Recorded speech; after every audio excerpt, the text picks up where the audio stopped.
Greetings in the bonds of peace, and welcome to the Vision on the Ishi. My name is Dr. Lyons. I'm a forever student of the Divine Vision and Revelation, given to the founder of the Institute of Divine Metaphysical Research, Dr. Henry Clifford, who had his vision and revelation in the year of 1931 in the state of Ohio at 9 a.m., June 6, first watch, third hour, and day of Pentecost, according to Yahweh's prophetic timetable given to the Hebrew nation. Dr. Henry Clifford Kinley proved these facts on 3 ecclesiastical peace missions around the world to every religious organization and school of the highest learning from 1958 to 1976. As a result of his divine vision and revelation, he transcribed God, the archetype, original pattern of the universe. This publication was given to every queen and king of the earth and their progenies, including all presidents elect until 1980, along with a Holy Name version vial revised by A.B. Trainer and Italian Hebrew. The Holy Name Bible reveals the true and correct name and title of the Heavenly Father and His Son. The name of the Heavenly Father is Yahweh. His divine title is Elon. The name of the Son is Yahshua, the Messiah, who the whole world honestly calls Jesus Christ. Dr. Henry Clifford Kinley revealed to the world on his peace missions and within his publications the threefold tabernacle pattern that Yahweh Elohim revealed to Moses upon Mount Sinai in the year of 1490 BBY.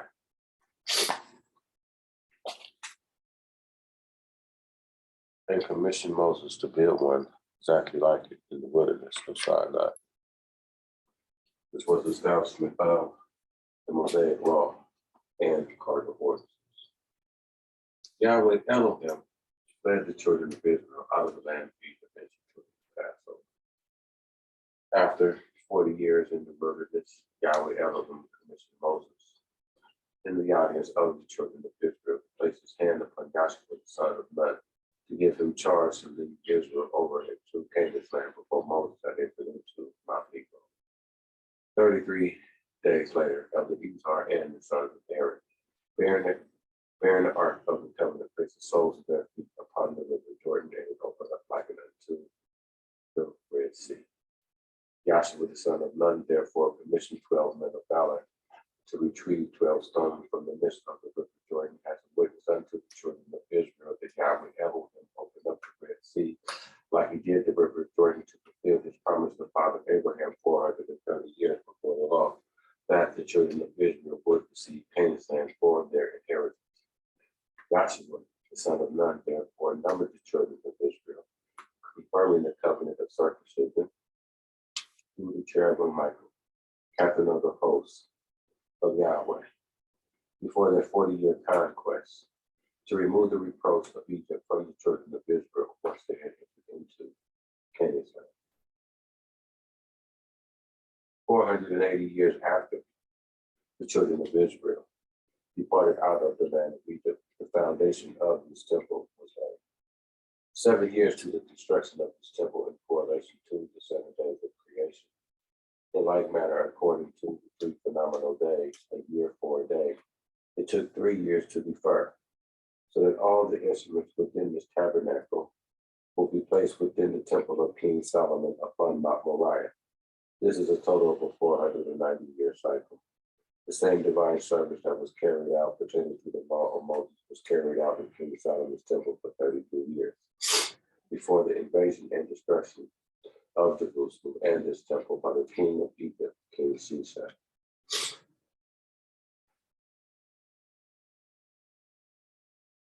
John, from the instant of Patmos, it was revealed to him that Yahshua was the true Messiah and the Lamb of Yahweh. John bears record that Yahshua told the Pharisees and scribes of his day to destroy this temple, and in 3 days I will raise it again. But he spoke of the temple of his body. like manner, John bear record that when the centurion guard had pierced Yahshua within his side, that forthwith came blood and water. Yahshua therefore had offered his eternal spirit unto the Father, one time unto the Father through the operation of his death, his burial, and his resurrection, ascension, and outpouring of the Holy Spirit.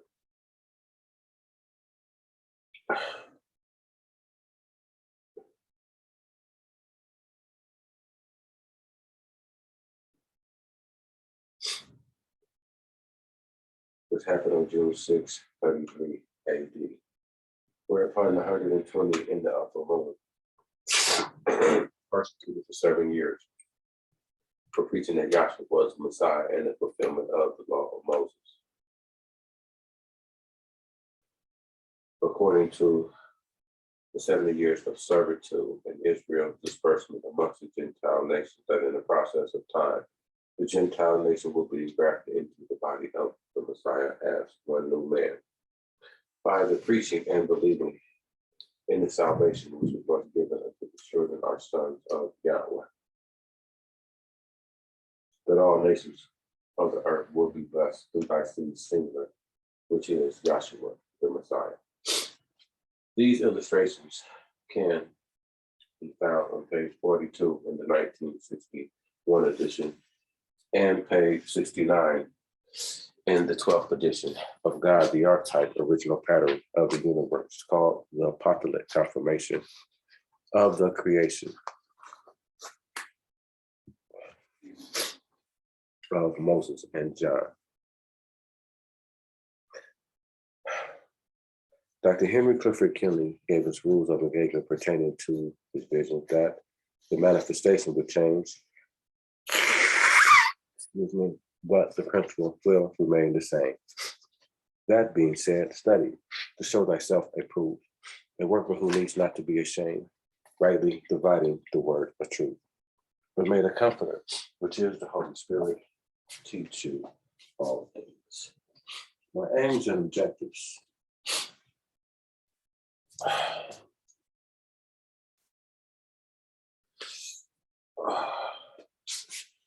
My aims and objectives was to help you find Yahshua, the Messiah, in your heart and in your mind. 1 Corinthians 15, 1 through 5. 1 Corinthians 6, 17 through 20. 2 Corinthians 3, verses 1 through 6. Please excuse me. My second objective is to show you how Yahweh wrote his laws in your inward parts. Jeremiah 31, 31, Hebrews 8, 10 through 15. My third aim and objective is to help you discern the sons of Elohim and the sons of the devil. 1 John 3rd chapter, 1 John 4th chapter, verses 1 through 10. My fourth aim and objective is to show and prove that Yahshua is the true Elohim whom Yahweh has sent. 1 John 5, 20, John 17, and 3. My fifth aim and objective is to reveal that the children of faith in Yahshua the Messiah are the true seed of Abraham. Galatians 3 and 26 through verse 29. My sixth aim and objective is to make all men see what is the fellowship of the mystery which from the beginning of the age have been hid in Yahweh, who created all things. Yahshua the Messiah. Ephesians 3 and 9. My seventh aim and objective, to endeavor to keep the unity of the Spirit in the bonds of peace. Ephesians 4 and 3. My eighth aim and objective is to press toward the mark for the prize of the high calling of Yahweh in Yahshua the Messiah. Philippians 3 and 14. My ninth aim and objective is to make known what is the riches of the glory of this mystery amongst the nations, which is the Messiah in you, the hope of glory. Colossians 1 and 27. My 10th aim and objective is proving the existence and destruction of Satan and his demons through the dispensation and ages, Romans 1:18 to verse 32, Romans 2nd chapter, verses 1 through 16. At this particular time, we'll be having a prayer, our scripture reading, announcements, our script ascertainment, perception, and direction exam. We'll be having a speaker of authority, which is Ephesians, the 3rd chapter, verses 2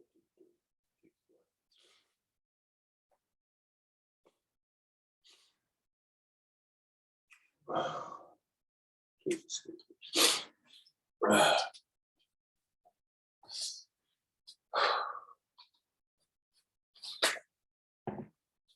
I do apologize.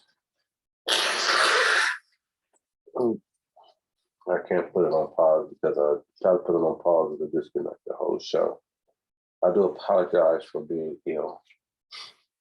But nevertheless, our founder would be ill and still come and deliver a message. And I didn't want my sickness to be a reason why I didn't serve the Creator. I know sometimes that we have to take some time off if we're not feeling well.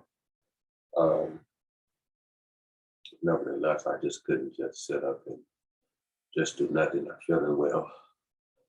And I wanted to do my best on trying to deliver something to others. So please forgive me. Nevertheless, like I said, we're not feeling well. We don't go to class. We don't want to spread germs, especially in this day and time. So I haven't been to class, but I have been home. Yahweh Elohim is still defeating me. So I want to, follow Founder's lead. Like I said, he would come to class having pneumonia, still preach the gospel because he felt that there was things that the body should know. So I want to follow after the Founder's footsteps. Though I'm not feeling well and with the challenge, I still want to try to pick up time and proceed and bring a message for everybody. So please forgive me. Heavenly Father, Yahshua, I thank you for just allowing me another opportunity to praise you.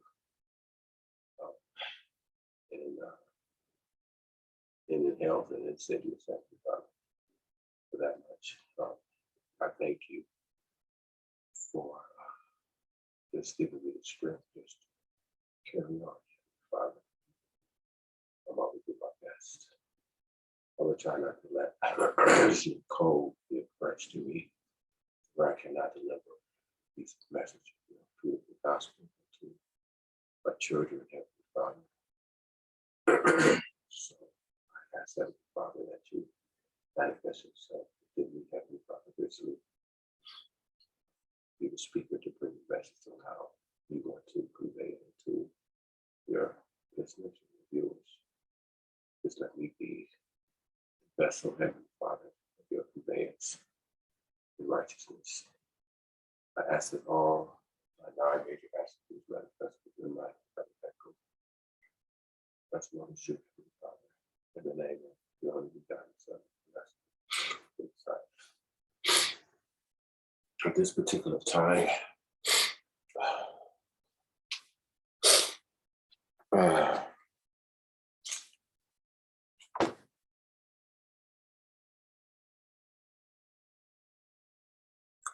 we'll be having our scripture lesson. This particular time,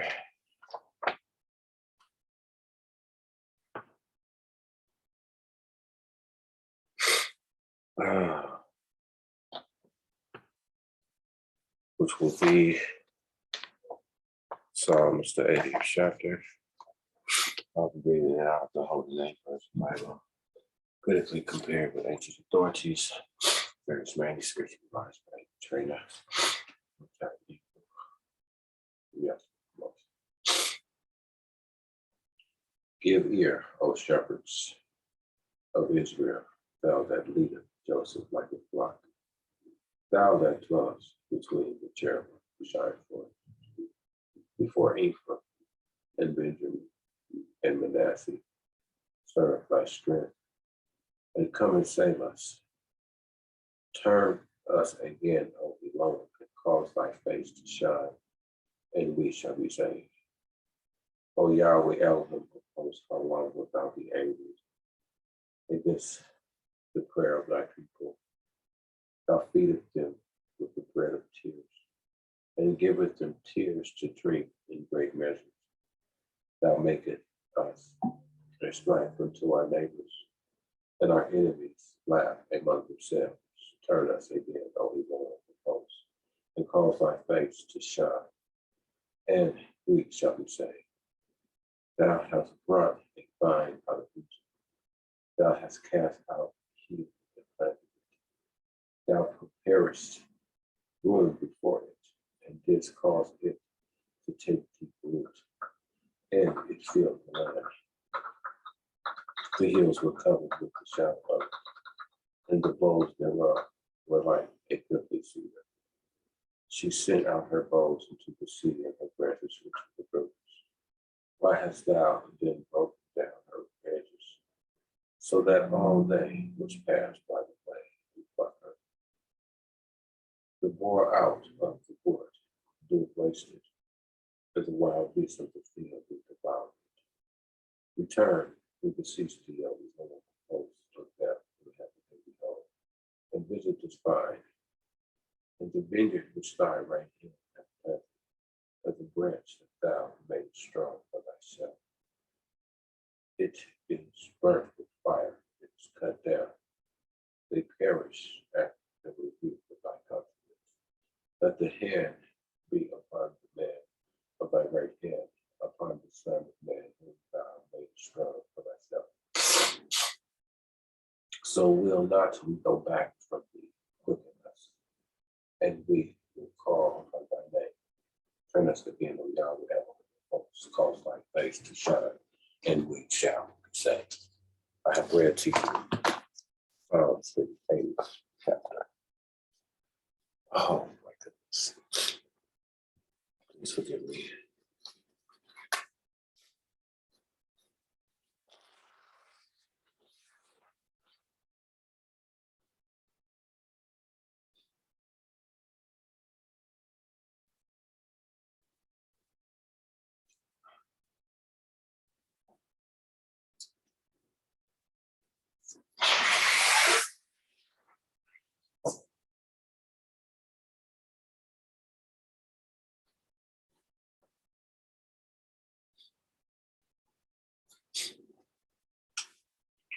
Okay.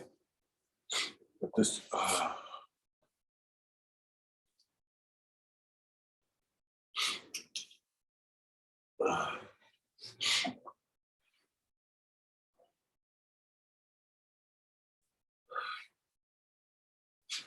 at this particular time,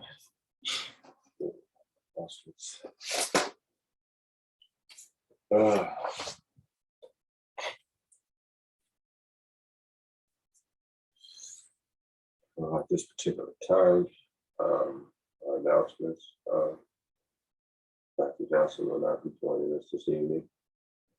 Neither will Elder Ben. How can I ask that? Father Yahweh, Elohim, bless them in their endeavors.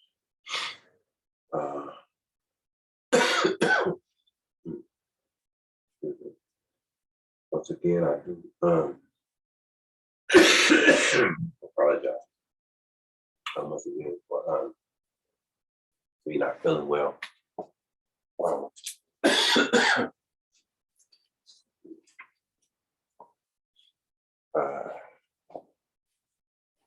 I've been home trying to get myself better.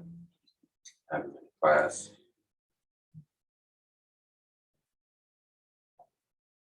Sometimes it's just hard to really just sit up, try to get well. You know, it's okay. You know, you got home sometime, you study. You know, you do what you got to do to try to feel better. You just get complacent because you're just sitting up, time feel idle. And I didn't want to not be with you guys for the most part. Yahweh Elohim is always blessing, and showing us things. And I just didn't want to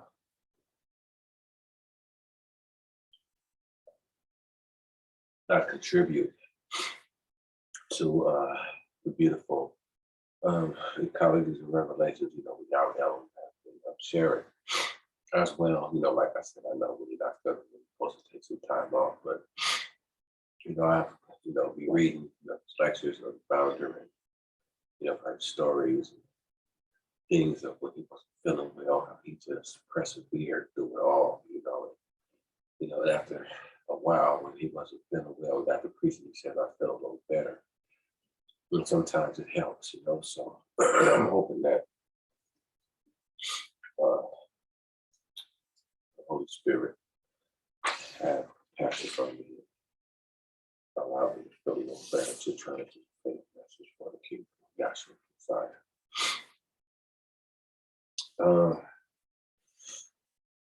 I ask for our viewers that's just viewing the site. First and foremost, I'd like to thank you all for your comments. I would like to thank all the people who joined our site. I'd like to thank all the first-time viewers. And for all of our first-time viewers, if you have not by now viewed our first 42 lectures, I have humbly asked you to go back and view them at this particular time, that you can see the purpose being read from beginning to end, and try to understand some of the fundamental principles of what's used within our school curriculum, using the textbooks, all the charts, to try to convey the purpose of Yahweh Elohim. And then if you have, leapfrog, try to come up and stay abreast of where we are now today. So I do apologize for me not responding to the comments that has been left. But as I said, thank you for them. Hopefully soon I will be able to give some type of feedback pertaining to the comments that has been left.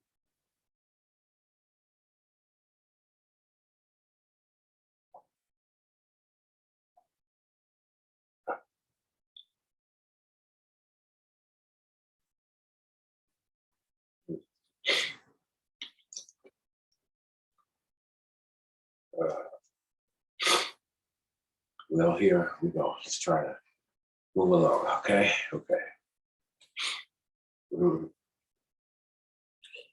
Our first ecology takes us to Africa. This and on a sad note, it says that Desmond TuTu, Obama joins tribute to South Africa, anti-apartheid hero, former U.S. President Barack Obama has joined the tribute being paid to Nobel Peace Prize laureate Archbishop Desmond TuTu, who has died age 90. Mr. Obama described his churchman. Please forgive me once again.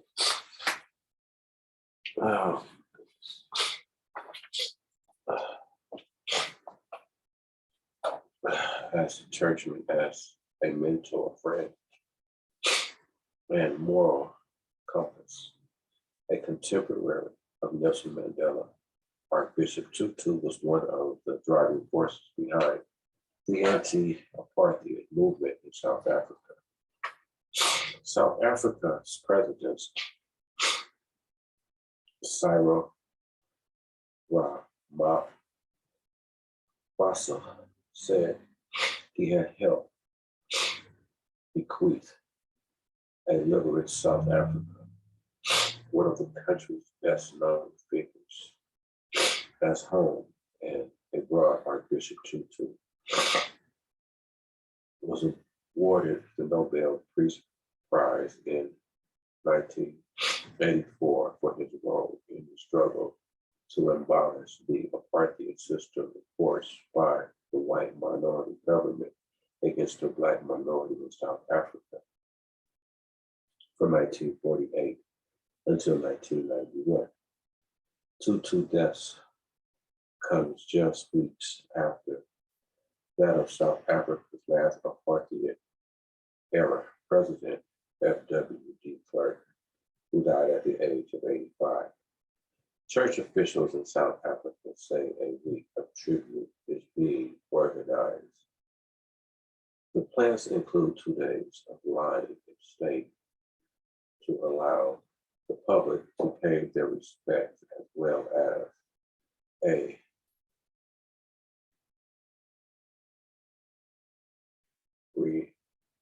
requiem mass, local media reports. Mr. Obama said that Archbishop TuTu was grounded in the struggle for liberation and justice in his own country, but also concerned with injustice everywhere. He never lost his impish sense of humor and willingness to find humanity in his adversity. And Michelle and I will miss him dearly. President Ramaphosa said he was an iconic spiritual leader, anti-apartheid activist, and global human rights campaigner. He described him as a patriot without equal, a leader of principle, and a pragmatism who gave meaning to the biblical insight that faith without works is dead. A man of extraordinary intellect, integrity, and invincibility against the forces of apartheid. He was also tender and vulnerable in his compassion for those who had suffered oppression, injustice, and violence under apartheid, and oppressed and downtrodden people around the world. The sun has gone down. Watch South Africa's reaction to the death of the Archbishop Desmond TuTu. In a message of condolences, Queen Elizabeth II said that she remembered with fondness her meetings with him and his great warmth, humor. Archbishop TuTu lost will be felt by the people of South Africa and by so many people in Great Britain, North Ireland, and across the Commonwealth, where he was held in such high affection and esteem. The Nelson Mandela Foundation was among those praying for tribute, saying TuTu's contributions to struggle against injustice, locally and globally, are matched only by the depths of his thinking about the making of liberatory figures for human societies. He has an extraordinary human being, a thinker, a leader, a shepherd. The Vatican said in a statement that Pope Francis offered heartfelt condolences to his family and loved ones, mindful of his service to the gospel through the promotion of racial equality and reconciliation in his native South Africa. His kindness commends his soul to the loving mercy of the Almighty God, known affectionately as the Arch TuTu. Mr. TuTu was instantly recognizable with his purple clerical robes, cherry demeanor, and almost constant smile. He was not afraid to show his emotions in public, including memorably laughing and dancing at the opening ceremony of Football World Cup in South Africa in 2010, despite his popularity. Though he was not a man who was loved by all, he was very critical of the African National Congress, the AUNC, government in the post-apartheid era, when at times he felt it was misrepresenting South Africa, even warning in 2011 that he would pray for its downfall over a canceled visit by the Dalai Lama in response to the National Police Commissioner, Jim Beck Selleck, told Tutu to go home and shut up. He is not a vice, Jesus Christ, he said. Ordained as a priest in 1960, Tutu went on to serve as Archbishop of Lesotho from 1976 to 1978. Assistant Bishop of Johannesburg in 1985 and was appointed the first Black Archbishop of Cape Town the following year. He used his high-profile role to speak out against oppression of Black people in his own country, saying his motives were religious and not political. After Mandela became South Africa's first Black president in 1994, Tutu was appointed by him to a Truth and Reconciliation Commission set up to investigate crimes committed by both whites and Black people during the apartheid era. He was also credited with coining the term Rainbow Nation to describe the ethnic mix post-apartheid South Africa. But in his later years, he expressed regret that the nation had not least in the way in which he had dreamt. Wow. This is a very, very touching ecology deals with an individual.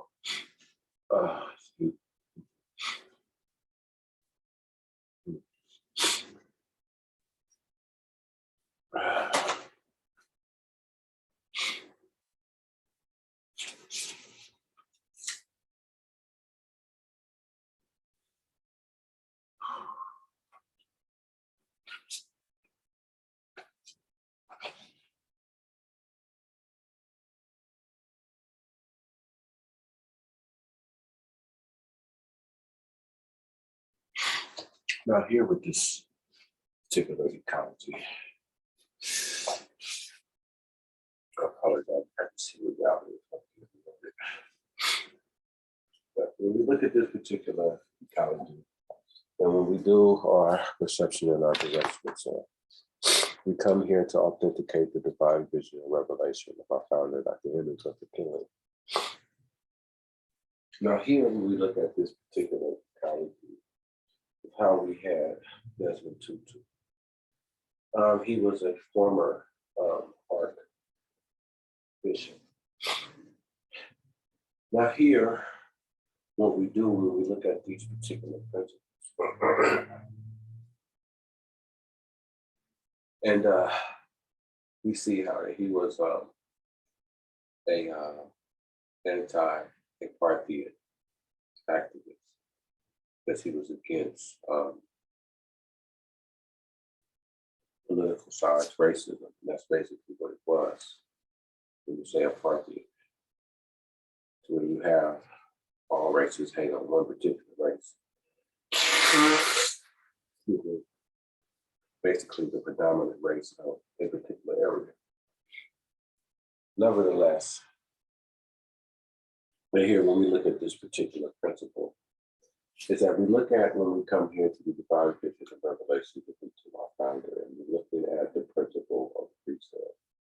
Now, pertaining to the priesthood, when we would look at these particular principles, when we would look at the divine vision here, and we understand that pertaining to the principles that after the children of Israel, no, before the children of Israel, that when Father Abraham that came back from the slaughter of the kings up here in the land of Canaan, that he came across a priest by the name of Melchizedek.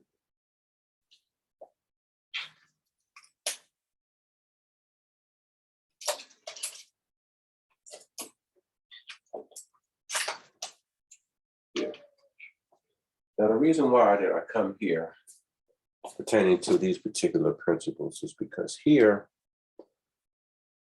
we have a Gentile high priest of the Most High Yahweh Elohim, who blessed Father Abraham once he came back from the slaughter of the kings. This is before he had bared his seed Isaac, right here, pertaining to the promise that Yahweh Elohim had gave him. Okay. Now here he had blessed him and said how that Abraham was one of the Most High servants of Yahweh Elohim. And when we come here to Melchizedek, we understand it pertaining to the principles of Melchizedek, that Melchizedek didn't have no beginning or no end.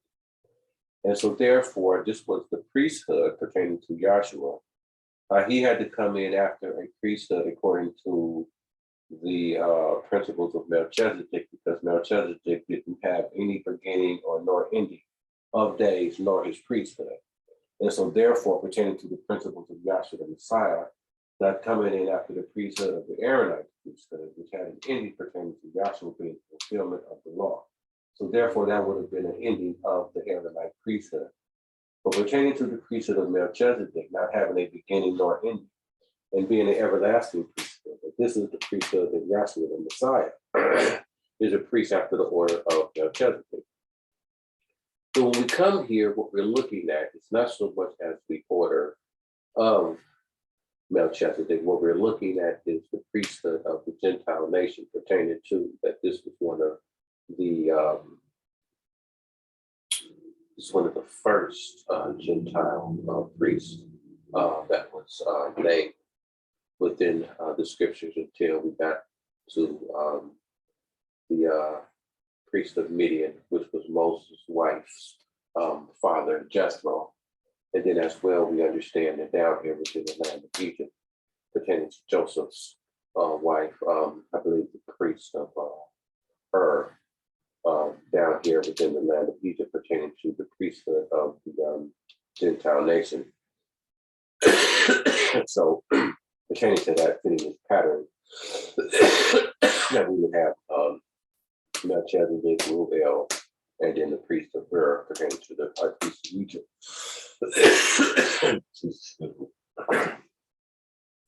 So now when we look at these particular principles, it's saying how that our former president, Obama, gave a tribute to his mentor, Archbishop Desmond TuTu, died at the age of 90, described the churchman as a mentor and friend and moral compass.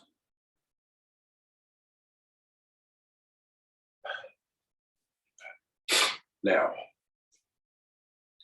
he said that he was a good friend and he was a moral compass, talking about principles of Desmond TuTu. Okay, what we do is here, we come to the chart that's being revealed.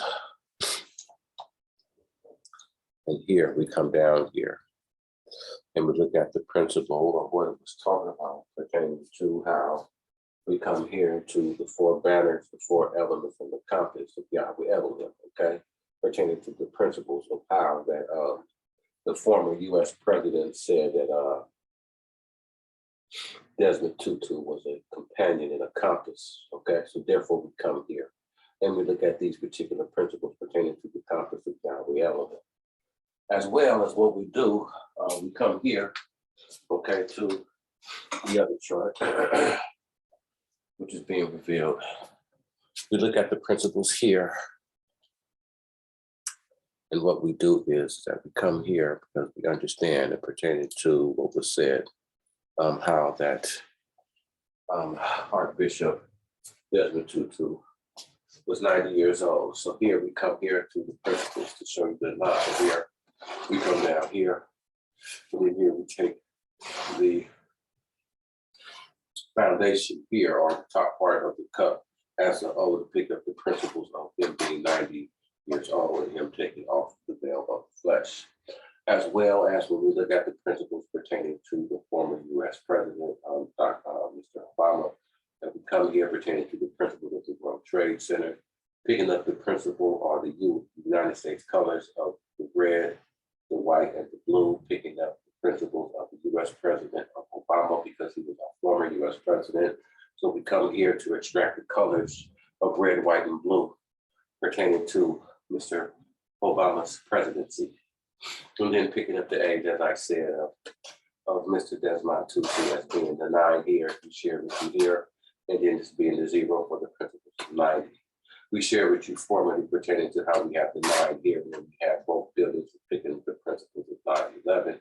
But this is not the case, but just showing you the principles of the 9, and then 0 of them pertaining to the dark principles, which is likened to the principles of death, hell, and ignorance, which we have out here pertaining to the carbon space of the deep, which picks up a lot of principles, but it's just picking up the principle of death to show you how Archbishop took off the veil of the flesh at the age of 90 years old.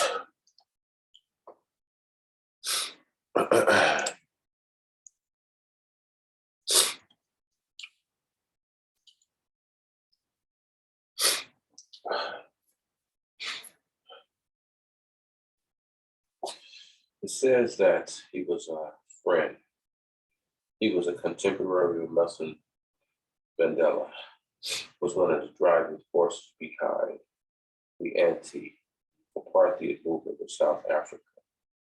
South African President Cyril Ramaphosa said that he helped bequeath a liberate South Africa, one of the country's best known figures at home and abroad. Archbishop TuTu was awarded a Nobel Prize in 1984 for his role in the struggle to abolish the apartheid system enforced in a white minority government against a black minority in South Africa from 48 to 91.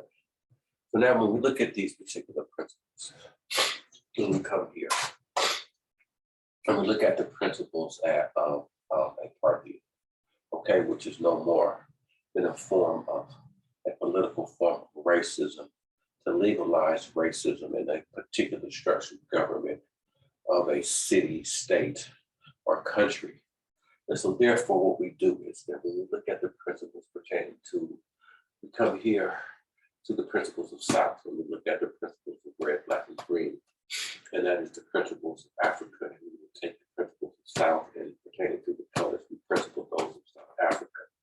When we come here to the chaotic creature, okay, pertaining to the principles of what we understand to be Cain and Abel here within the womb of the woman Eve, and when we look at these particular principles right here, that this is the first manifestation of apartheid that manifests right here in between two brothers who look totally identical alike because they were identical twins.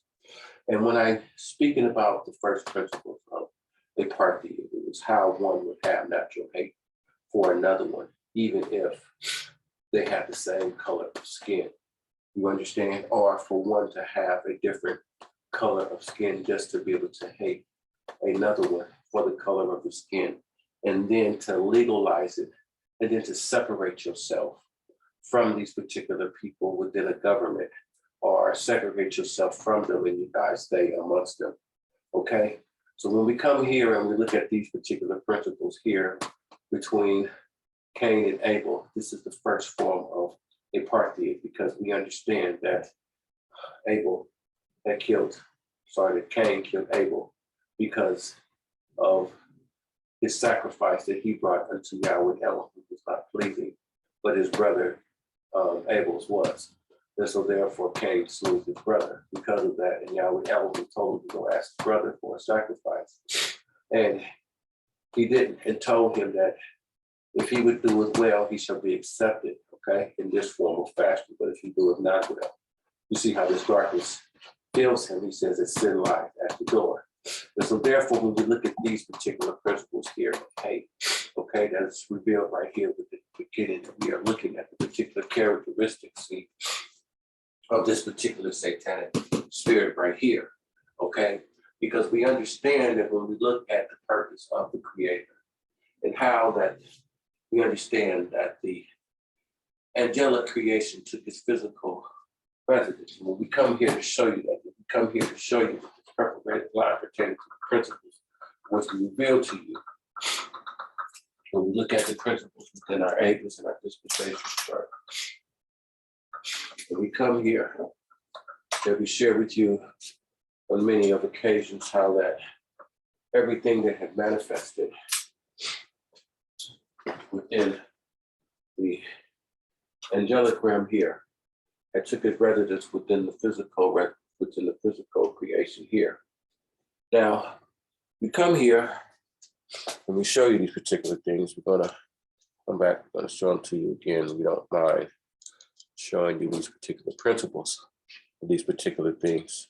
But we just wanted to come here and show you that, okay?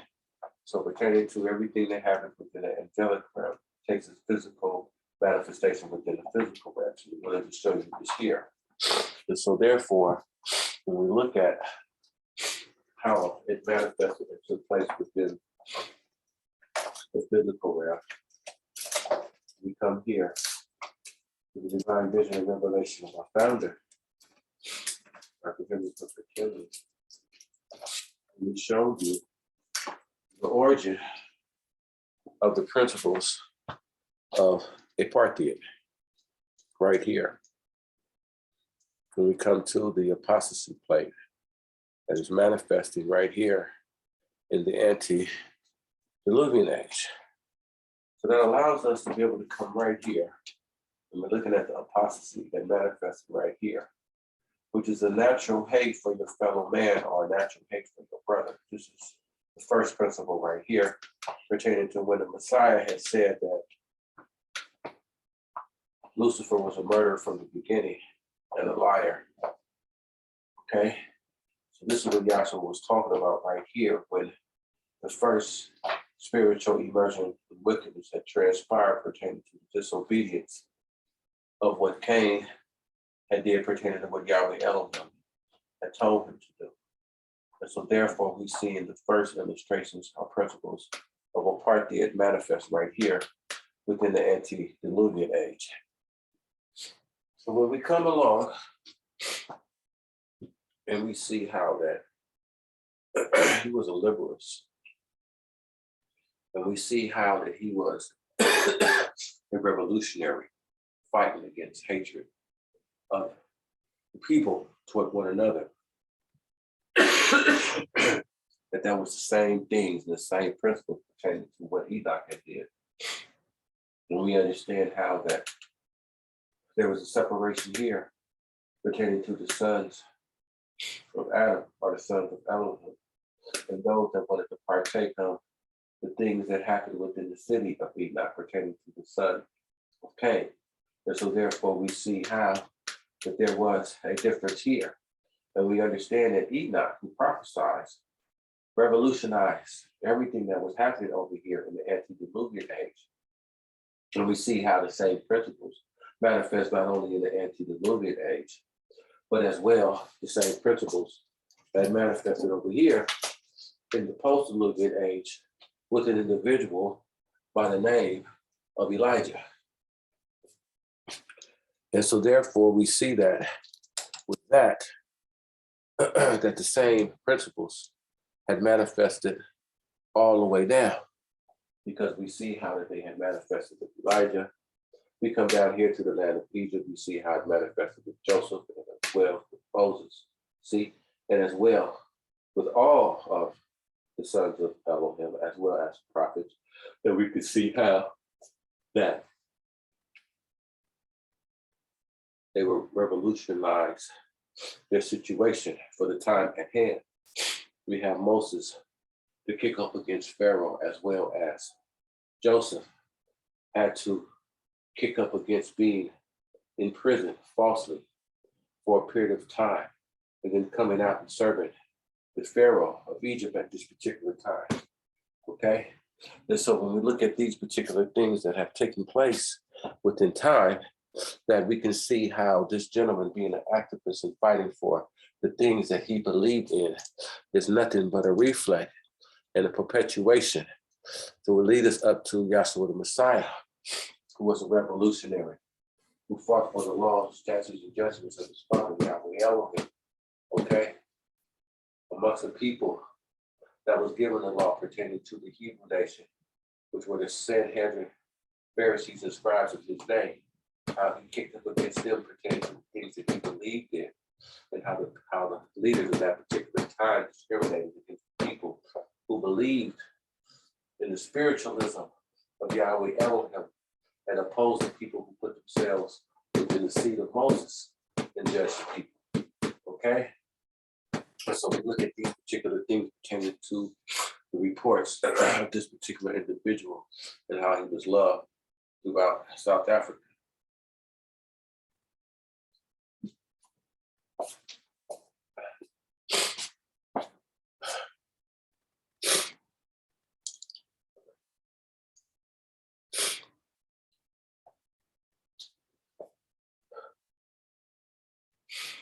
It says here that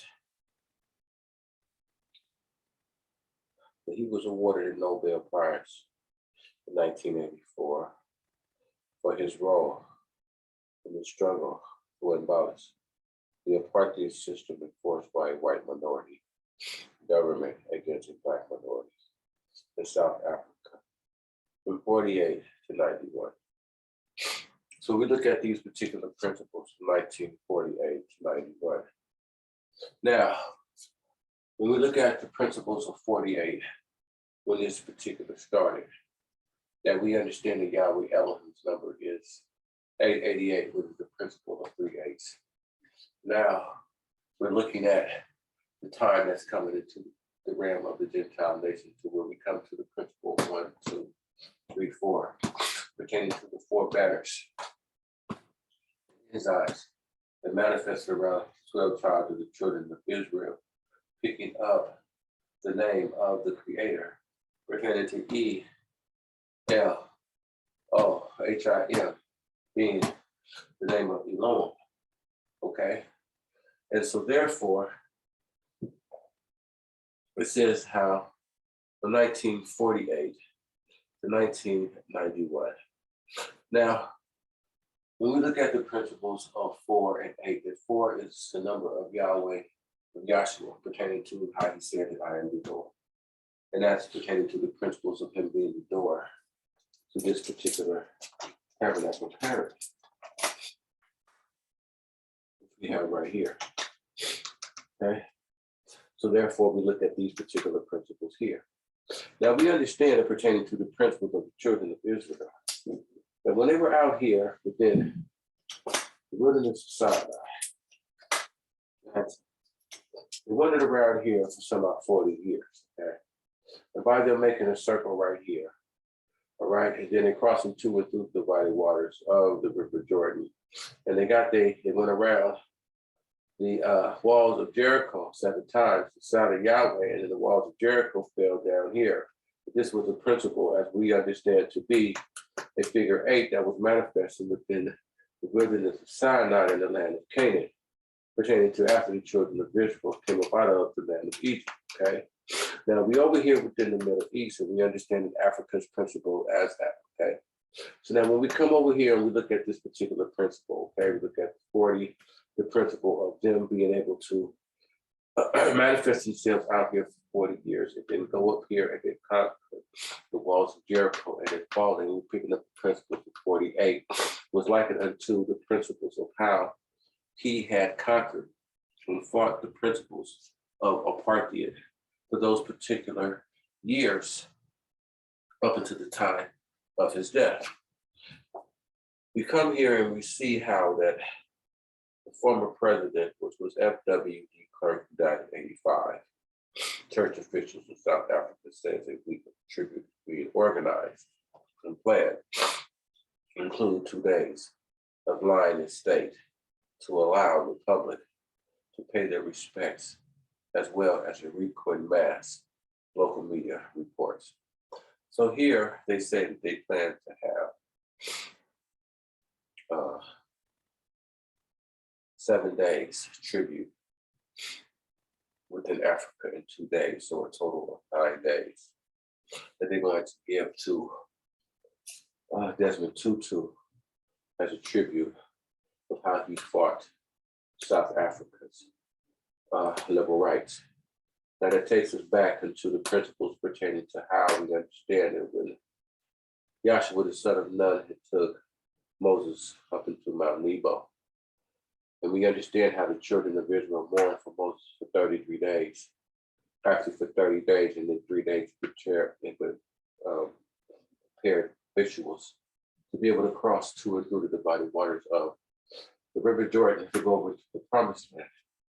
So just how they had mourned for Moses for the 30 days, and they paid tribute for him for those particular 30 days that we have manifested right out here within the wilderness of Sinai, that we have a tribute for a whole week for Desmond TuTu and honoring him based upon the things that he did.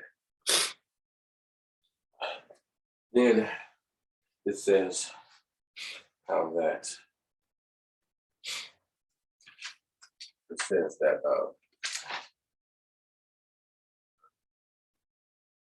Mama said that he was grounded in the struggle for liberation and justice in his own country, but also concerned with injustice everywhere.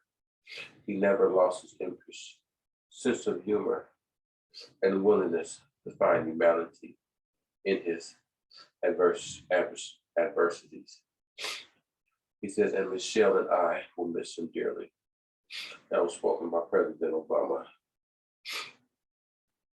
And the president of South Africa said that he was an iconic spiritual leader of anti-apartheid activists and a global human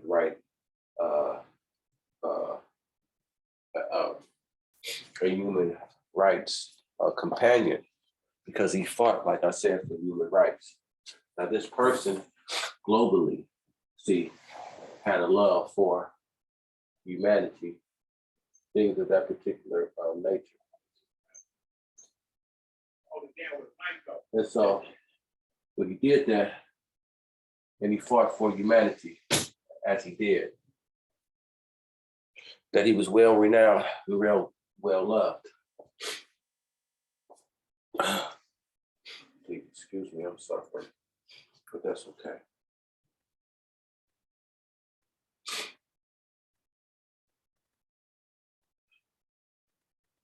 It says that he was a human rights patriot without principles and pragmatism, and who gave meaning to the biblical insight that faith without works is dead. Now here you have a clergyman talking about things pertaining to faith without works,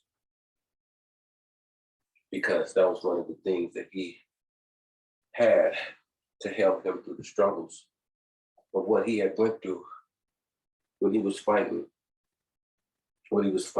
to liberate apartheid in South Africa. It says here that he was also tender and vulnerable in his compassion to those who had suffered oppression and injustice and violence under apartheid and oppressed and downtrodden people around the world. It says the sun has gone down. Now, when we go to the scriptures, we understand how on the great and terrible day of Yahweh, how we talked about how this day would come. And we talked about how the sun that went down shall be darkened. And we look at these particular principles, and we know that these particular principles are all talking about and based around the principles pertaining to Yahshua the Messiah. So when we come here to a particular vision that we see right here pertaining to when Yahshua the Messiah was on the cross, and the sun went down from the 6th to the 9th hour, and then it went back up again, okay? This is pertaining to when he died on the cross, right? And when we look at these particular principles here, now this is Yahshua going through martyrdom, okay? Just like how all the other particular prophets pertaining to the prophets of Yahweh Elohim that suffered in Jerusalem, right? And so therefore, Yahshua had left a message pertaining to anybody that was the recipient of his spirit. He told us that if the world had hated me, what do you think they're going to do to you? They're going to hate you, okay? Now, we read within this particular ecology how Desmond TuTu was loved by all. but appreciated by many. Pertaining to those who understand what I'm saying, was in South Africa, okay, fighting against the struggle of apartheid, okay? So when we look at these particular things, okay, then we see how that he was fighting against for what he believed in. And he says that works, that faith without works is dead, that we look at all these particular principles, okay? And so therefore he is showing with this particular statement how he had works and his works had followed him. It says, in a message of condolences, Queen Elizabeth said she remembered his fondness, her meekness, and great of humor, and Archbishop TuTu loss will be felt by the people of South Africa and by so many people in Great Britain and Northern Ireland across the Commonwealth. He was held in such high affection and esteem. And when we look at these particular principles right here, and we look at what the Queen of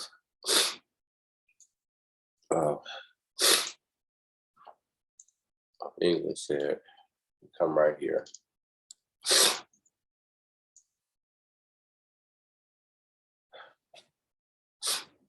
And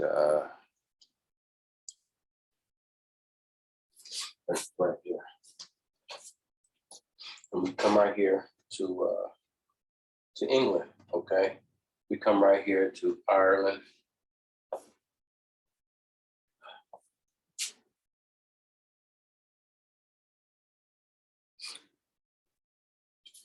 Great Britain, these places that was over here, because these are the places over here pertaining to what is talked about within this particular ecology, would be the areas which is talked about based upon what Queen Elizabeth II said, what people would miss Desmond TuTu, based upon the things that he had did. So we come here to Detroit to see those particular locations based upon what it said.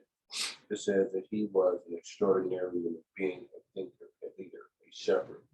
The Vatican said in a statement that Pope Francis offered heartfelt condolences to his family and loved ones, mindful of the service to the gospel, to the promotion of racial equality, and reconciliation of his native South African, his kindness, and his soul to the loving mercy of the Almighty. Known of affection as the Archbishop TuTu, instantly recognizable with his purple clerical robes, cheery demeanor, and almost constant smile. He was not afraid to show his emotions in public, including memorably laughing and dancing at the opening ceremony of the Football World Cup in South Africa in 2010. Now, when we look at what is said here, let's talk about how he had wore robes of purple. We come here to the vision being revealed, and we see how we have Moses and Yahshua, robes purple, how it's supposed to. These are robes of royalty, right? Excuse me. And we have these particular robes, they have these particular robes on pertaining to what he's talking about, based upon the robes that he said that he had on.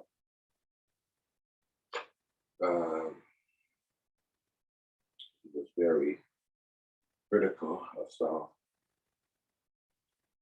African system government and opposed apartheid. From at times, he felt misrepresentation of South Africa, even in 2011, that the world prayed for his downfall over a canceled visit.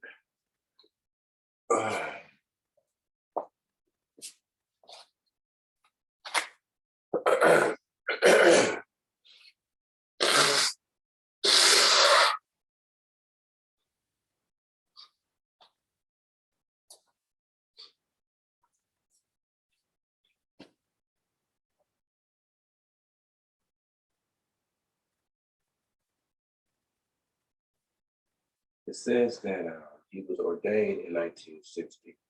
TuTu went on to serve as Archbishop from 1976 to 78, Assistant Bishop of Johannesburg in 1985. Then was appointed the first Black Archbishop of Cape Town the following year.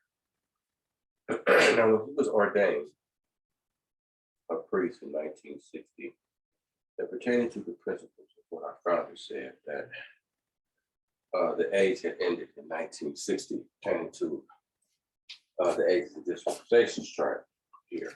Okay? So when we come here and we look at these particular principles, when we come here to our vision of revelation of our founder, and we look at the principles of what is talked about pertaining to the principles of 1960, and these particular things here, that we come right over here and we look at the things right here within this particular age of dispensation here, pertaining to the year of 1960, based upon when he was ordained as a priest. That was the end of the age of us. Says how he served from 76 to 78 as assistant bishop, and then how he became the first Black Archbishop the following year of 1985, which was made in 1986. He used his high-profile role to speak out against oppression of Black people in his home country, and always saying his motives were religious and not political. So here, based upon the things that he fought for, he said that they were religious, not political, because he was fighting against a political form of racism. And so this is the reason why that they're making this particular statement, because that's what his statement was to the whole entire world, that his fight was religious and it was not political. It says that he was committed by both whites and blacks people during the apartheid era. He was opposed to it. He fought against those particular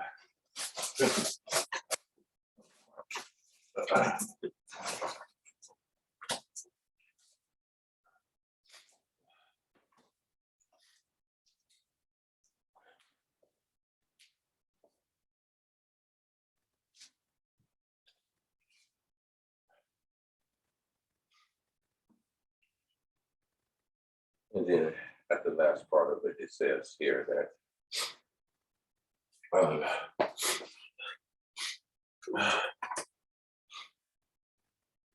but it says, but in his later years, he expressed that he regretted that the nation had not coalesced in the way in which he had dreamt, meaning that the way he had dreamt things to be, he had hoped that they would have went another way. But for the most part, he did what he could to reconciliate the commission set up and investigate the crimes committed by both whites and blacks during that time, or what they did to the people with the apartheid movement. And that should take care of the principles of our first ecology. But when we come here to our second ecology, we come here to Europe, where it says that Pope Francis,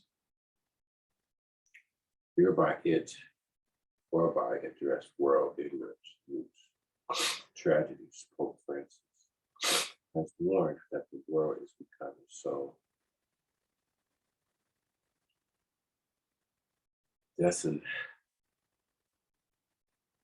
desensitized to crisis and suffering that they are now happening while hardly being noticed. In his annual Christmas Day message, the Pontiff pointed to ongoing turmoil in Syria, Yemen, and Iraq, as well as in areas of Africa, Europe, and Asia. He also said the effects of the pandemic threaten efforts to resolve conflicts of an international level. He spoke outdoors again this year after making his speech indoors last year. Thousands Catholic faithfuls wearing face masks and holding precautions, watching St. Peter's Square at the Vatican as the Pope delivered his Uba it or Orbi address from the balcony of Basilica. Pope Francis warned about the social consequences of art, saying there was a growing tendency to withdraw, to stop making the effort to encounter others and do things together. He said that on an international level, too, there is the risk of avoiding deluge.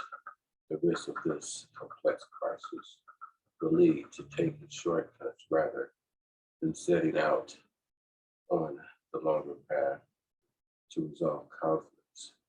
We continue to witness a growing number of conflict, crises, and disagreements. These never seem to end by now. We hardly even notice them. We have come so used to them that immense tragedies are become passed over in silence. He singled out Syria, Iraq, where an enormous tragedy overlooked by everyone has silently gone for years. He also urged people to keep in mind continued tension between Israel and Palestinians and the unprecedented economic and social crisis gripping Lebanon, turning to Asia. The Pope asked God to comfort the people of Afghanistan, who for me than 40 years have been sorely tested by conflict, and to sustain the people of Myanmar, where intolerance and violence not infrequently targeted the Christian community, and in other trouble spots around the world, including Ukraine, Ethiopia, and the Shia, which has been a front line in the war against Islamic militancy. For almost a decade earlier, Pope Francis, who was 85, marked Christmas Eve with Mass at the Basilica, where he urged followers to show more compassion towards the poor and to value the little things of life. On this night of love, may we have only one fear, that of offending God's love hurting him by despite or without it. I'm so sorry. Here on the second ecology, when we look at the principles within this particular ecology here, and we're hearing how that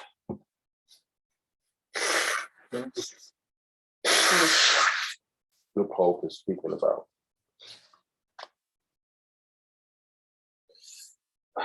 the things within his Christmas speech, of all the things that are happening within the world.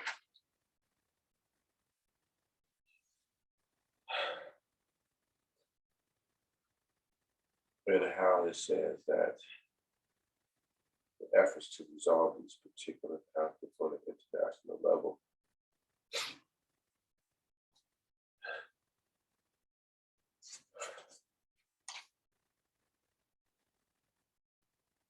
and how he asked God to comfort the people in his prayers. And he says how these crises and disagreements, he said, these never seem to end. And by now we hardly ever notice them. We have become so used to them that immense tragedies are being passed over in silence. He singled out Syria, Iraq, and Yemen, where an enormous tragedy is overlooked by everyone. He's silently gone for years.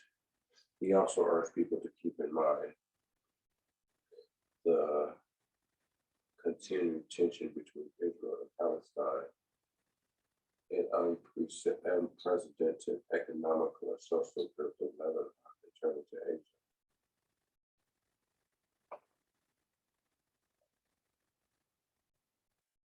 Now, Him making a statement on all these particular things and addressing them and giving us insight on how we should be able to look at these things. There is no more than what has already been told us based upon what has manifested within Matthew, the 24th chapter. Matthew, the 24th chapter, shares with us all these particular things about the wars and the rumors of wars, the pestilence, and the famines and the things that will take place in diverse places. He says here that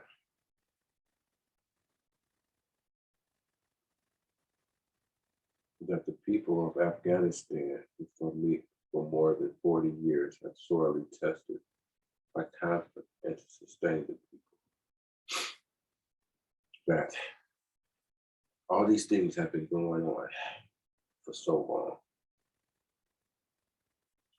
that he did make a true statement saying that it's just looked at as normal, but it's passed over as silent.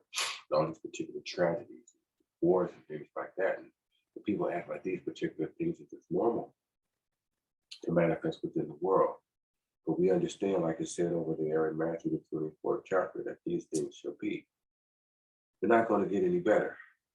They're going to continue to happen and to perpetuate.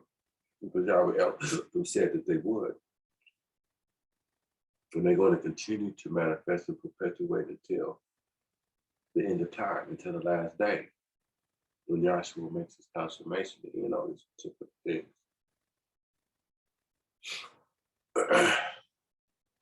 But when we look at these particular things based upon what he said, how not only is it being recognized in the eyes of Yahweh, but yet in the eyes of mankind, that these things are being looked at. It's not pleasing, it's a terrible thing. But in that being said, what we must do is stay conscious of these particular things. And for the people who are in these particular places where these tragedies are manifested, remember what the Apostle John said. He said to come out of her. My people, Yahweh is calling his people about of all these particular places that are suffering these horrific, tragic events, these plagues, storms, everything of that particular nature. We all are suffering through the pandemic.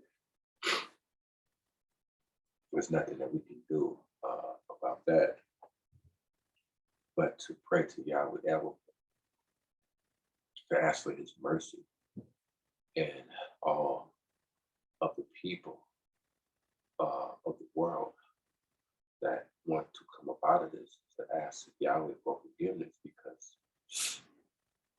as far as the heads, our leaders, and things of that particular nature, in the political realm, it's not religious there.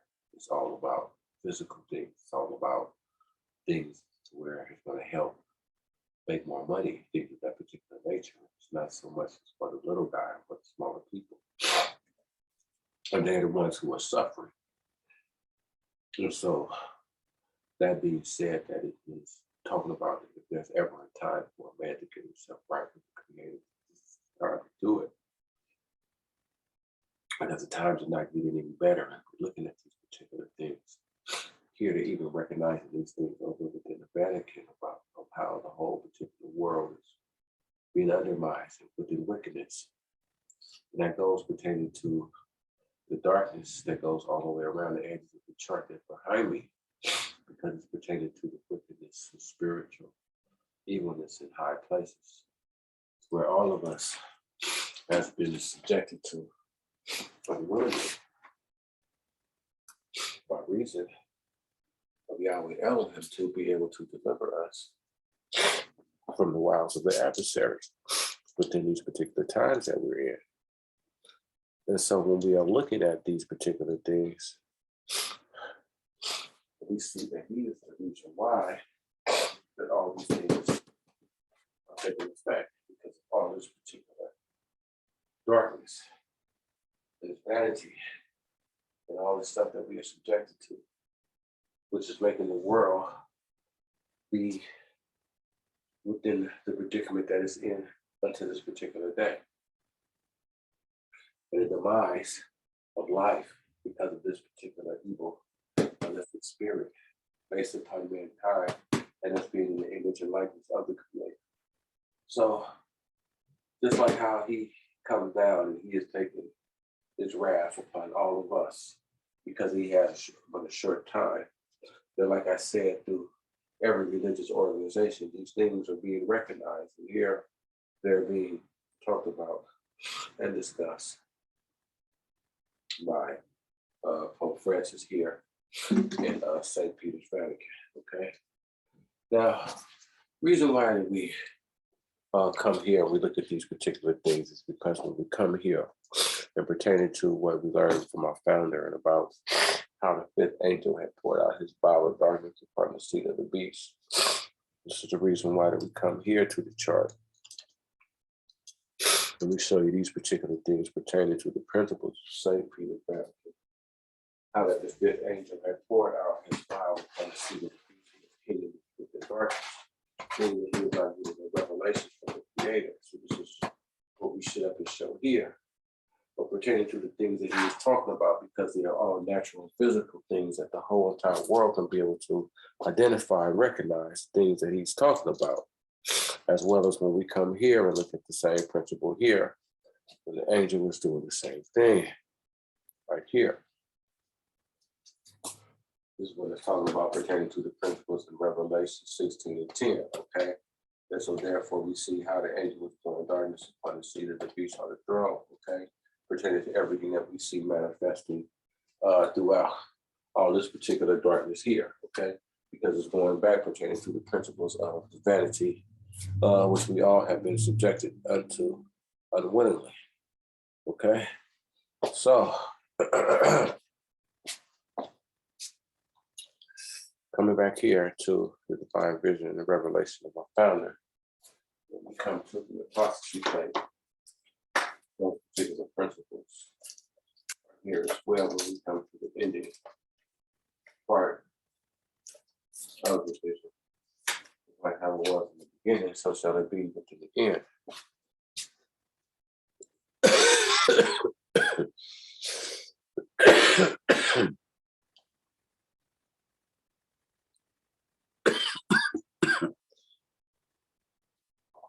So we come right here. Okay. All right.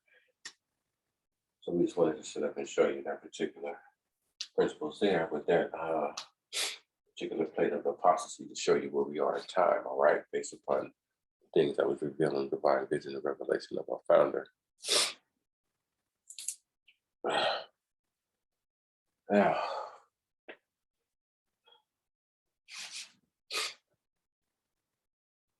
let's see if I can get this last ecology, even if I can't, I will call it an evening. I do apologize. I do feel kind of bad. Or just didn't want to just be idle. So that's why I do apologize. Class.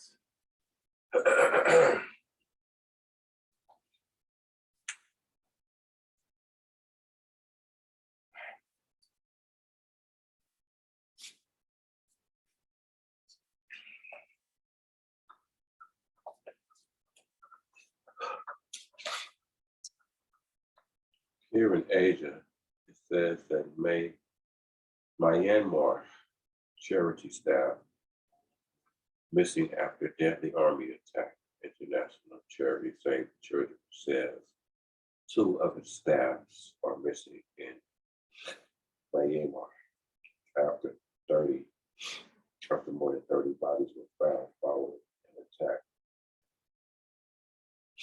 Blame on the military. Troops forced people from their cars, arresting some, killing others, burned their bodies in eastern Kenya state. The charity says that children and women are believed to be among the victims on Friday's incident. The military says it killed a number of armed terrorists in the area. mass protests have been taking place across Iamor Council, known as Burma, since the military seized control in February, elected the leader Aung San Suu Kyi, a member of her National League for Democracy, NLD, party are among those detained. Hundreds of people, including children, have been killed. In a statement on Saturday, Save the Children condemned the attack, which it says left at least 38 people dead. It said 2 staff members traveling home for the holiday after humanitarian work were caught up in the incident and remain missing. We have confirmed that their private vehicles was attacked and burned out. The charity said that we are horrified at the violence carried out against innocent civilians and our staff, who are dedicated humanitarian supporters, supporting millions of children in need across Mayo. Save the Children Chief Executive, Uber Ishi added. She said investigations into the incident were continuing. Photos showing the aftermath of the alleged attack in Hillsborough Township have emerged, in which the charred remains of vehicles are visible. The Karini National Defense Force, one of the largest of the militia opposing the junta, said the dead were not militia members, but civilians seeking refuge from the conflict. We are so shocked at seeing that all the dead bodies were different sizes, including children and women and old people. A commander from the group told Reuters news agency that a spokesman from the Miami military said fighting had broke out in Hillsborough on Friday after its troops attempted to stop 7 cars driving in a suspicious way. According to AFP, troops had killed a number of people in the ensuing clash, spokesman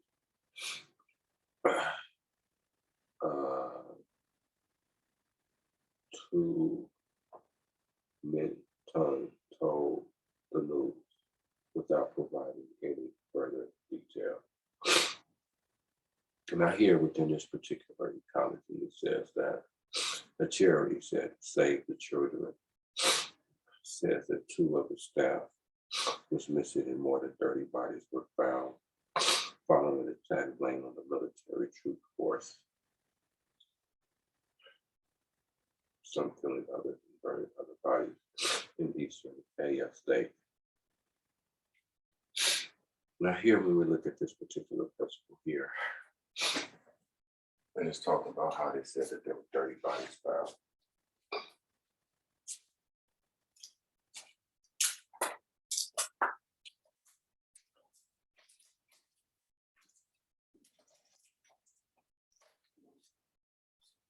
Come here to the divine vision and revelation of my founder.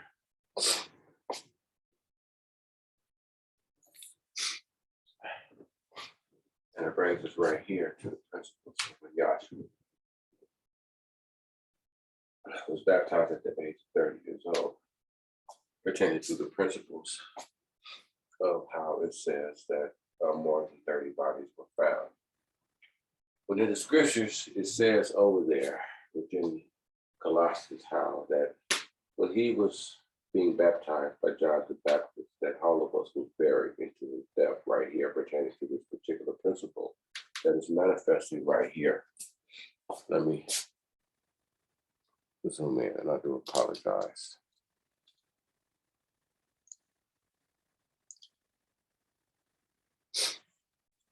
And so when we come here and we see that he was being baptized by John the Baptist in AD 30, that this was the starting time of Yahshua, the Messiah's ministry, when he was 30 years old. And so therefore, pertaining to what it says within the scriptures that us being baptized within his baptism, that was like us being baptized into his death. And then when he came up out of the water, that was like unto his resurrection. And then pertaining to the principles of how that the scripture says that when he went through this death, burial, and resurrection, pertaining to these particular principles over here, that when he went through this, that we did this with him because we was within his body and we was buried with him within his baptism, okay? So therefore, when we're looking at this particular principle here, we're just talking about how that was pertaining to this militia group or military, it said that there was more than 30 bodies found on this particular attack on the military, that's how we view that particular principle there. Then it says that there was a charity, save the children, okay? Because we understand it pertaining to the principles down here within the land of Egypt, and then pertaining to the principles with Yahshua the Messiah, how that there was a death decree, okay? And so therefore they killed the children here pertaining to the principles of Moses, and then when Yahshua was being born, there was a death decree to kill the children of fear of him being king of the Yahudites. So here Rod put out a death decree, as well as when we come here and we look at the principles pertaining to principles with Moses, that we understand that his mother had hid him in the ark. The slaughter board was a picture placed under the flag, which is not a river, pertaining to the death decree that was happening down here within the land of Egypt when it was killing children down there, okay? So we look at those particular principles there. And it says how that the military was for the terrorists, okay? And we got to understand it pertaining to the military. It was the military of the kings, okay, that was going out trying to kill the children. So here we have a program, okay, that says save the children, okay, international charity. They save the children because Pharaoh and Herod were killing the children at this particular time, pertaining to the time when Messiah was being brought into the world and the time when Moses was being brought into the world, okay? So this is how come that we see how the manifestation has changed, but the principle remains the same. But this is right here.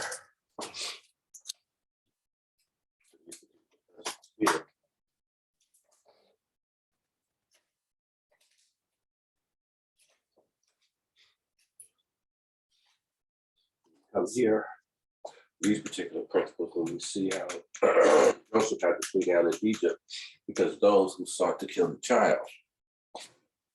And so therefore we understand these particular things because when the angel came to Joseph to share with him how they were trying to kill the child, and then all of them had seek the child's life were dead, then he told him to come up out of the land of Egypt because of the scripture says, out of Egypt I've called my son. And so therefore we see how we have those particular principles manifesting right there based upon what is being manifested within the scriptures.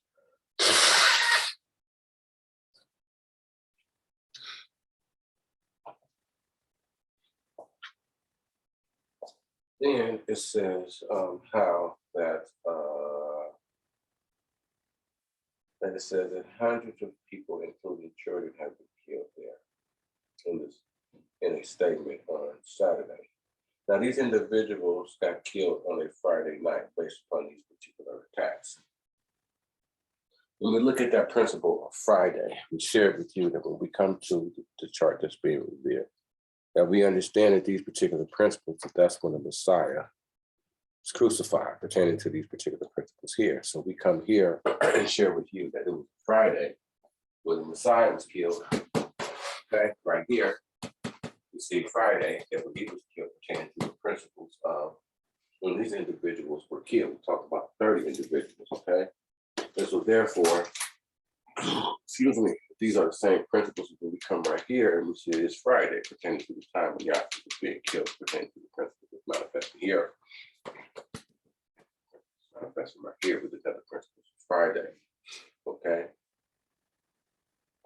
And it's talking about how there was children and women.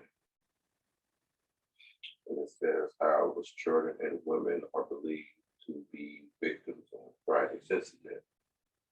As the military says, it killed a number of armed terrorists in the area.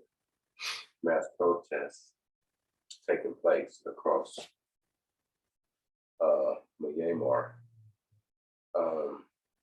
said that the military seized control in February. It says that the party among those detained with hundreds of people, including children, would be killed.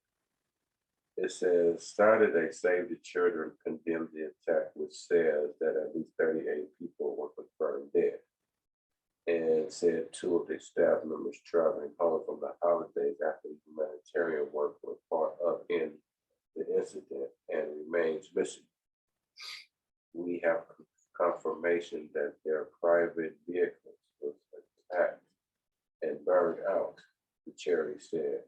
We are horrified at the violence carried out against the innocent civilians and our staff, who are dedicated humanitarians supporting millions of children in need across Myanmar. Save the Children Chief Executive Inger Ashing added, she said that investigations of the incidents were continuing. Such photos showing the aftermath of the alleged attacks in Vegetable Township have emerged, in which the charred remains of vehicles are visible. So they are looking at all these particular things, and they were devastated based upon it said civilians were being attacked, where they're saying that the military said that they were fighting some terrorists, you understand? And so therefore you have the people, okay, see them saying that it was innocent people that were being killed pertaining to the principles which was happening right down here within the land of Egypt. Now we understand that pertaining to the Pharaoh down here, that he was treating the people with rigor, okay, because he said that the children of Israel were more than they, unless another nation come inside with them, that they would come overtake Egypt from the Pharaoh of the 18th dynasty at this particular time. So here, when he was treating the children of Israel with rigor and being mean to them, you understand what I'm saying, there's no more than what's manifesting right here with the principles pertaining to how we have the military killing innocent people or killing innocent civilians pertaining to these particular principles right here. And then how it says that they had 30 individuals dead, women, children, and older people. You understand? So we're looking at these principles because it's pertaining to principles within the Yahshua Messiah, and how just how we understand the Sanhedrin council with those who persecuted Yahshua Messiah, put him up on the cross to kill him. You understand what I'm saying? That all we're doing is looking at pertaining to these particular principles of how the satanic spirit is persecuting the body of Yahshua the Messiah in every form or manifestation that he can. You understand what I mean? So when we're looking at these particular principles based upon how we shared with you the 30s, based upon how they were killed on Friday, were principles of Yahshua the Messiah. These are the spiritual principles to show you how that the satanic spirit is always against the body of Yahshua the Messiah and persecuting him. You understand what I'm saying? Even amongst the principles that manifest amongst the Gentile nations based upon what you're hearing within this particular ecology. Now, don't you find it fascinating how it's a charity called Save the Children, and it's based upon a death decree that happened with Moses and Yahshua. You understand what I'm saying? And the same principles that happened with Moses and Yahshua are based upon it being a death decree that you have in the organization talking about Save the Children, and they're the one that's witnessing to the things that happen. You understand what I'm saying? Within the scriptures, you know, I find these things, like I say, they're not no more fascinating to me because I understand it just how I'm understanding that this is how Yahweh works pertaining to his way he contacts man. And then it says that attempt to stop 7 cars driving in a suspicious way. So now they sitting up saying that the army militia was trying to stop 7 cars that were driving in a crazy way.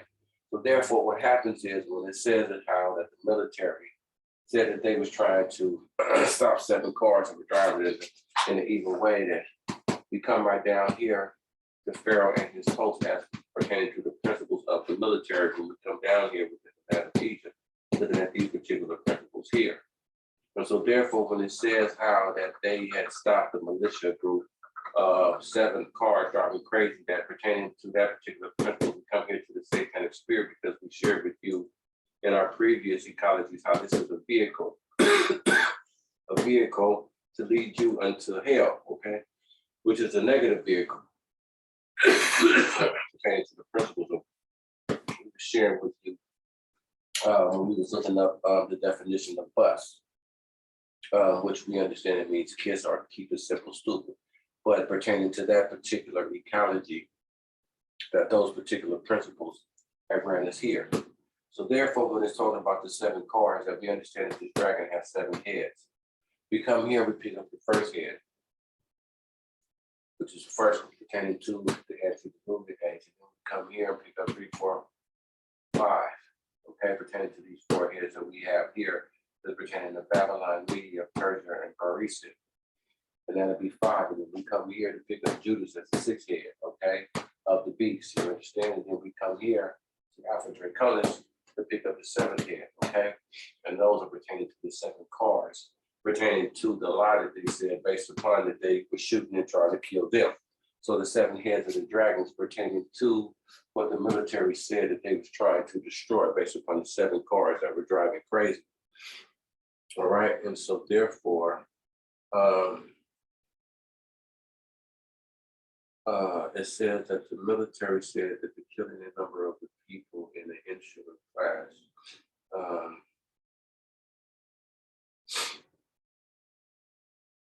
says troops had killed a number of people in the insular class,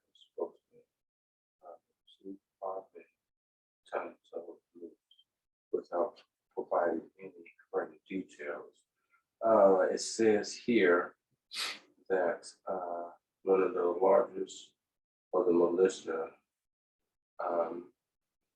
opposing Judah said that the dead were not militia members, but civilians seeking refuge from the conflict.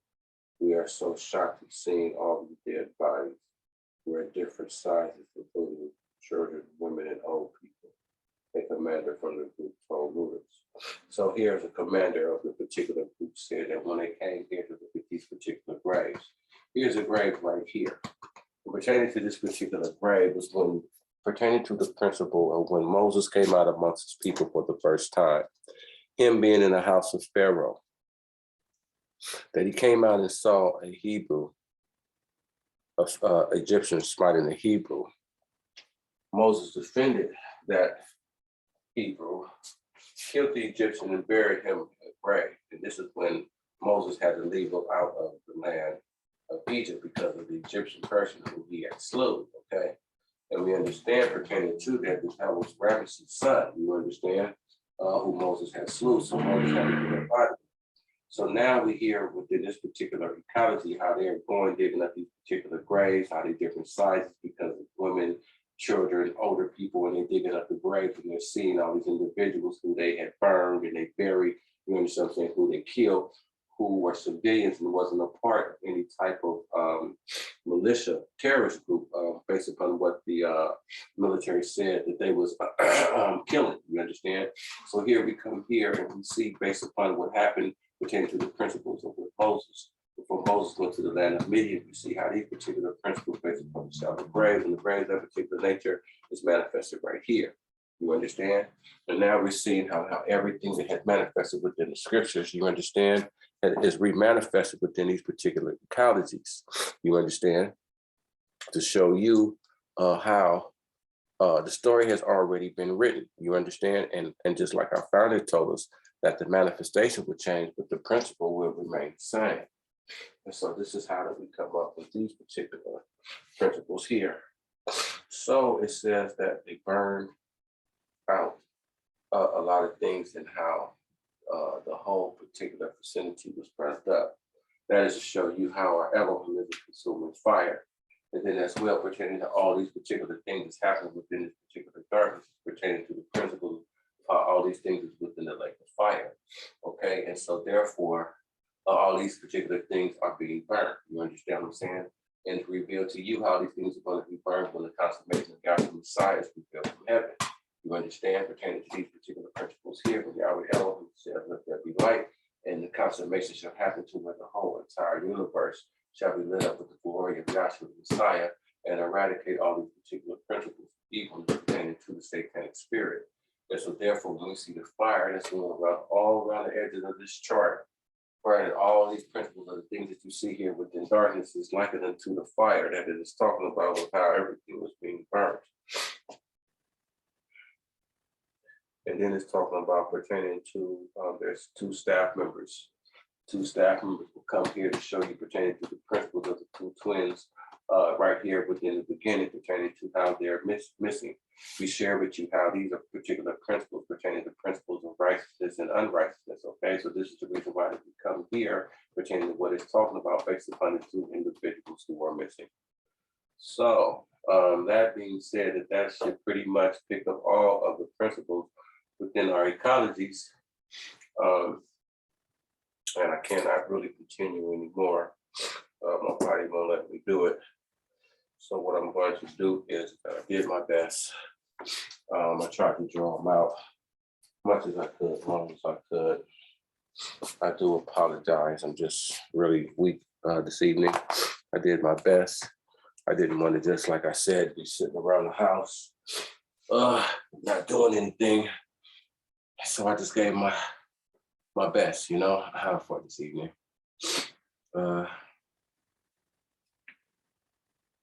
Be like this sometimes, you know, when these bodies ain't working nothing. You know, we get sick, we break down. Oh man. It is what it is. All right. Okay. So let us go here to Ephesians. Last two verses. Reads as follows. Now unto him who is able to do exceedingly abundant all that we ask or think, according to the powers that work within us. Unto him be glory in the assembly by the Messiah, Yahshua, throughout all generations and all ages. Let us all say, hallelujah. Thank you for your time. Thank you for bearing with me. I'm sorry I wasn't feeling well, but nevertheless, gave the old college try. Tried to bring out what I could based on how I felt. And once again, I do apologize because maybe I shouldn't have. Tonight I should have probably rested, but I didn't. Maybe I'll do some tomorrow. Try to rest up and be good for you guys on Thursday. But that being said, let us go ahead. Thank you so much for joining. And once again, I do apologize. I just, man, I tip my hat and admire our founder. I was a hell of a man to do the things that he did with this gospel. I mean, it didn't make a difference how he felt. Rain, snow, and shine, he preached. He didn't care nothing about nothing but preaching this gospel. And that is my endeavor. That is my determination to be as my father and that man. You know, don't worry about how his body's feeling. Not worried about whether it's raining, snowing, summer, I don't care, whatever. But I'm gonna do my best to try to get this gospel out and across to the whole entire world, in spirit and in truth, in health and in sickness. It don't make a difference. I'm here to try to fight for the kingdom, in spirit and in truth. I'm not trying to have no excuses for nothing. Nobody. We're trying to push and fight. We got a quota to make. And that quota is to fight for the kingdom of Yahshua the Messiah. By all means necessary. So the truth has to prevail. So that's my endeavor. And I apologize to you. Please forgive me for all the illness of this flesh. So that being said, I thank you. Shalom. And let us go ahead. So I thank you all, and I do apologize to you all once again. Okay.